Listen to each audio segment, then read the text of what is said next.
If there's one piece of advice I could give to younger athletes, it's play the long game.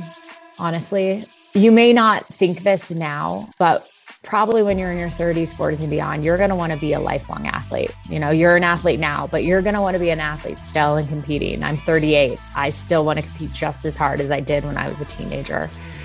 And to be able to do that, you have to take care of your body, and you have to feed it well, and you have to treat it right. Because like lifelong athletes are the ones who do all those things.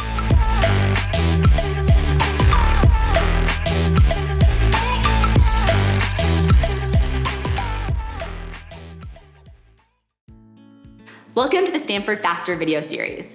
FASTER stands for Female Athlete Science and Translational Research. I'm Dr. Emily Krause, the director of the Stanford FASTER program, sports medicine physician, runner, and cyclist. And I'm Dr. Megan Roach, the FASTER lead researcher, a running coach, trail runner, and former field hockey player.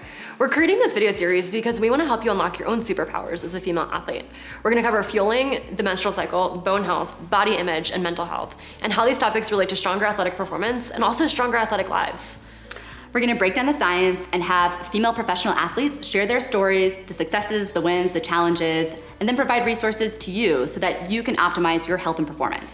We personally know that being an athlete can be challenging, but it's also where memories are made and adventures are had. We're gonna be here for you in this process. In this first video, let's talk about low energy availability.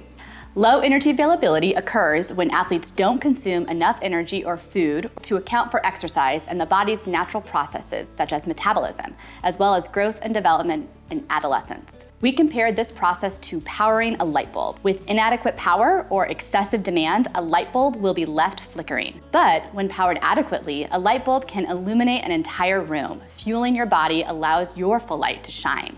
Chronic low energy availability can cause two conditions that are similar to each other: the female athlete triad and relative energy deficiency in sport, also called REDS. The three parts of the female athlete triad are low energy availability, including disordered eating or eating disorders, impaired bone health, and menstrual dysfunction, such as delayed or irregular periods. REDS includes the triad symptoms and also describes potential effects on an athlete's heart health, mental health, and hormonal balance, among other processes. Doctors may use one term or may use both. The important takeaway is low energy availability is at the foundation of both the female athlete triad and REDS. Hi, my name is Elise Kopecki. I'm the 3-time New York Times bestselling author of the cookbook series Run Fast, Eat Slow. Shalane Flanagan, my co-author, and I just launched a new book called Rise and Run, and we love to inspire young athletes to eat nutrient-dense foods so that they can stay in the sport for the long run. I want people to love running well into their, 60s, 70s, 80s, and to take good care of your body. And the only way to do that is to have fun with the sport and to nourish yourself. I ran in college at UNC Chapel Hill. I ran competitively cross country and track. I suffered from a lot of injuries in college, and I also suffered from a lot of anxiety around college running. I put a lot of pressure on myself to perform. And coming from a small school in high school where I was able to race really well, but I didn't really train, and then going off to college and really training for the first time just really broke my body down. I suffered from stress fractures, low bone density, athletic amenorrhea, and compartment syndrome. So I really struggled in college with running and kind of lost my love of the sport until much later in life when I discovered nutrition and how much it could heal my body. And now I have a newfound love of running thanks to eating really delicious, amazing food. But yeah, college running was definitely a struggle for me. It's really important when you're young to build up that bone density, because after a certain age, your body doesn't build it up to a point anymore. And I thought that I could never run long distance again. Because if I did, I was afraid I would again suffer from stress fractures and athletic amenorrhea.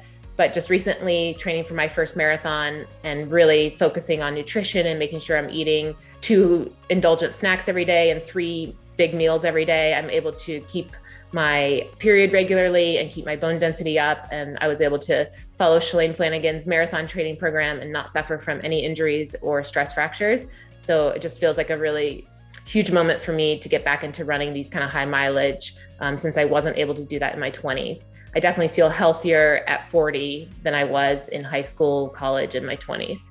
The advice that I would give to a young athlete is something I wish I had known when I was young, to just enjoy the incredible gift that is sports and to focus more on the team aspect versus setting like a very specific time goal that can put a lot of stress on you.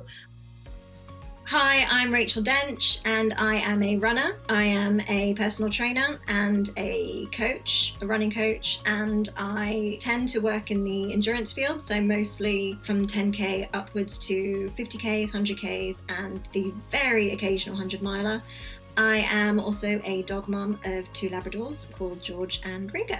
There is definitely a gap in terms of inclusion and diversity when it comes to nutrition studies, when it comes to sport in general, if I'm being honest. There was definitely a certain amount of trying to kind of fit my body into a shape that it wasn't supposed to go into. If I want to perform, I know that I need to fuel properly. And having been through things like stress fractures and wiping out in races and long runs and just feeling fatigued all the time and not adapting to training, I think that's really been a game changer for me, figuring out that how nutrition and training really are, they're symbiotic really, and you can't have one without the other. And yeah, it took a long time to learn, but and it's still a process, but yeah, it's something that I can't kind of emphasize enough. What a switch it made for me in terms of performance and also just how I felt about myself.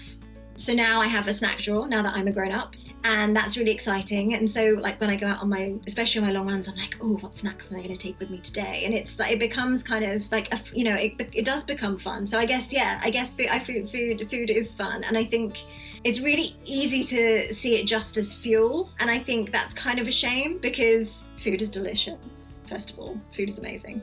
And if it's fun, then it's not scary anymore because usually things can't be both. So yeah, the more kind of free and the more enjoyable you can make those, snack moments, get a snack drawer. Snack drawers are great.